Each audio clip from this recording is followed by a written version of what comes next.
ரத்தம் ஊத்துவாங்க பாக்கெட். ஓ குரூப் ரத்தம் வந்து கிடைக்காது, ஒரு சில பேருக்கு கிடைக்காது. அது கொஞ்சம் எல்லாருக்கும் இருக்காது, யாருன்னா ஒரு சில பேர் தான் அது இருக்கும். அந்த ரத்தம் பார்த்தீங்கன்னா கொஞ்சம் சில பேர் காஸ்ட்லியா கொஞ்சம் காசு கொடுத்து வாங்கணும், ஓ குரூப் ரத்தம். ஆனா அந்த இயேசு சிலுவையில சிந்த ரத்தம் எவ்வளோ பணம் கொடுத்தாலும், தங்கம் கொடுத்தாலும், வைரம் கொடுத்தாலும், வைடூரியங்கள் கொடுத்தாலும், இந்த உலகத்தில் இருக்க எல்லா தங்கத்தை கொடுத்தாலும் இயேசு சிலுவையில சிந்த ரத்தத்தை வாங்கவே முடியாது. ஏன்னா அதுக்கு விலையே இல்லை. அவ்வளவு விலை, அதை விலையேற பெற்ற ரத்தம். யார் ரத்தம்? யார் ரத்தம்? யார் ரத்தம்?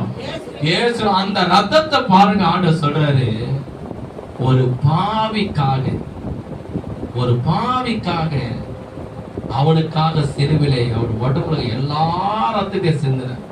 வேதம் சொல்லுகிறது, அவர் உடம்புல ஒரு சொட்டு கூட ரத்தம் வைக்காம ஒரு பாவிக்காக அவனுக்கு மன்னிக்கப்படணும்னு சிந்தினான். ஒரு ஆமென் சொல்லு.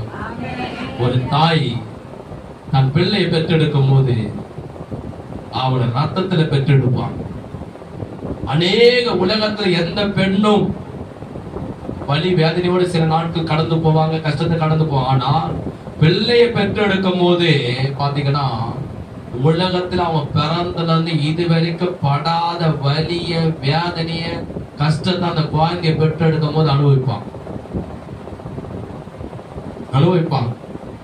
ஏன்னா அந்த சத்தத்தையே அந்த ஹாஸ்பிட்டலே அலரும் அவன் குழந்தைய பெற்றெடுக்கும் போது.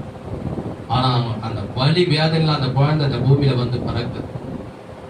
பிறந்த உடனே அந்த தாய்க்கு ஒரு சந்தோஷம் வரும்.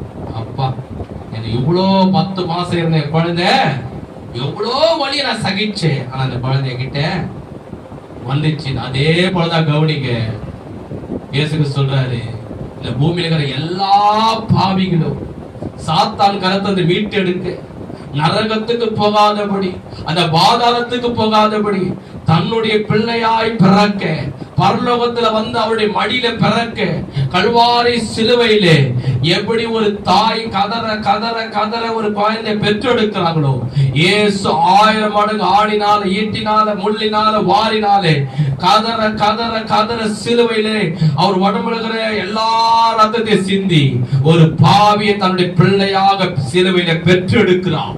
அவர் நாம் இயேசுவை ஆண்டவரா ரட்சகரை ஏற்றுக்கொண்ட எல்லாருமே அவருக்கு பிள்ளைகளா நாம் பிறந்திருக்கிறோம். இன்னைக்கு மரித்தாலும் இயேசு கிறிஸ்து வந்தாலும் பரலோகத்துல இயேசுடைய மடியில போய் நாம் இருப்போம். கைகளை கர்த்தரை மகிமைப்படுத்துவோம். அப்ப இன்னைக்கு நம்ம பூமியில என்னவா வச்சிருக்கிறார்னா, அவர் ரத்தத்தினால கழுவப்பட்ட நாம் ஆசாருடைய